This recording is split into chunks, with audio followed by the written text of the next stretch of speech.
Todo comenzó con una promesa de gloria. La expedición tenía como objetivo explorar una pequeña isla en medio del Océano Pacífico, desconocida para el mundo exterior. Al llegar, algo parecía fuera de lugar desde el primer momento. El cielo sobre la isla estaba oscurecido por nubes grises y un silencio abrumador lo cubría todo. No había señales de vida, ni animales ni personas. Solo ruinas de lo que parecía haber sido un poblado alguna vez habitado. Las cabañas estaban vacías, las fogatas apagadas y las herramientas de los habitantes abandonadas como si hubieran huido repentinamente. Pero, lo más inquietante era que no había un solo rastro de lucha o huida. Era como si los habitantes hubieran desaparecido en un instante. Entre los exploradores estaba Daniel, un arqueólogo apasionado por los misterios ocultos del mundo. Desde el primer momento, Daniel sintió que algo no estaba bien en la isla, pero como siempre, la curiosidad lo venció. Junto a él, el grupo incluía a Lidia, una bióloga marina, Carlos, un aventurero veterano, y Sofía, la encargada de documentar el viaje. Mientras recorrían el lugar, encontraron símbolos grabados en las rocas y en los árboles, antiguos jeroglíficos que parecían advertencias. El aire se volvía pesado, y todos comenzaron a sentirse inquietos, aunque ninguno lo admitía. Esa noche, cuando decidieron acampar en el centro de la isla, ocurrió algo que cambiaría sus vidas para siempre. Durante la primera noche, Lidia fue la primera en escucharlos. Al principio creyó que se trataba de sus compañeros murmurando en sueños, pero al salir de su tienda, la vio. Frente a ella, emergiendo de la niebla que cubría la isla, estaba su hermana fallecida, Clara. El rostro de Clara era una mezcla de tristeza y rabia. Lidia quedó paralizada, no podía comprender lo que veía. Clara había muerto en un accidente hacía 2 años, pero ahí estaba, de pie frente a ella. ¿Por qué me dejaste morir?, susurró Clara, su voz distorsionada, como si viniera de las profundidades de la tierra. Antes de que Lidia pudiera reaccionar, Clara desapareció en la niebla, dejando a Lidia temblando de terror. A la mañana siguiente, Lidia intentó contarle a los demás, pero todos la miraron con incredulidad. Fue solo el principio. A medida que pasaban los días, cada miembro del grupo empezó a tener encuentros similares.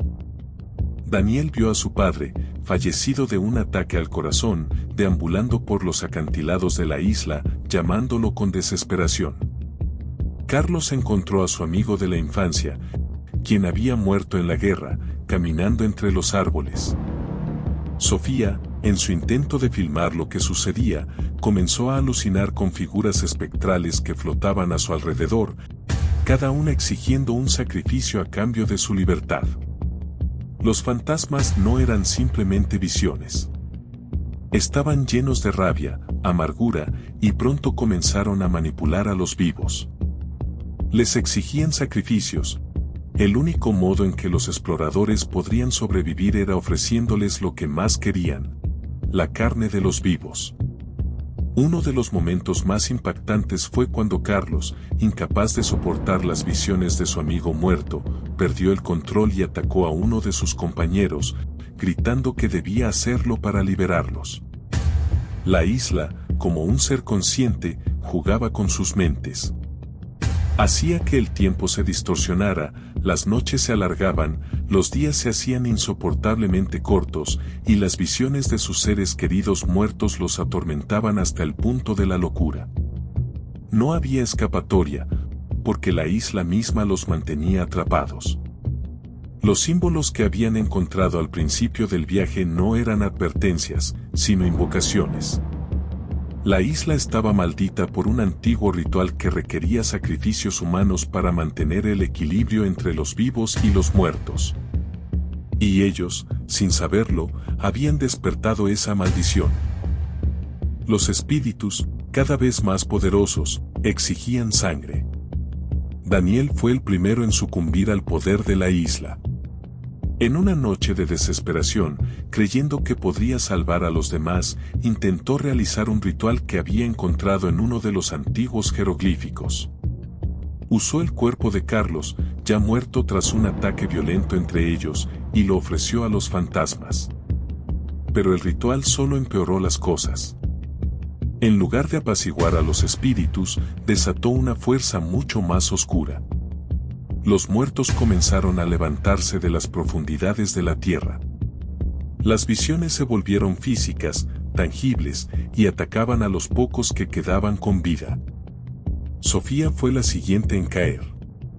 Mientras intentaba filmar lo que sucedía, su cámara captó algo que nunca debería haber sido visto: los espíritus mutilando su cuerpo, arrancando su carne en un acto de canibalismo forzado.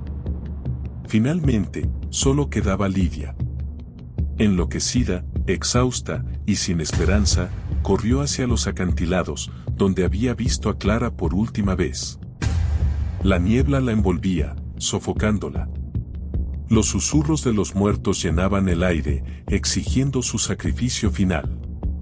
«Si saltas, nos liberamos todos», susurró una voz en su oído. Era Clara, su hermana. Frente a ella, la figura espectral de Clara se hizo más clara, extendiendo su mano hacia ella. Lidia, sin fuerzas para seguir luchando, se acercó lentamente al borde del acantilado.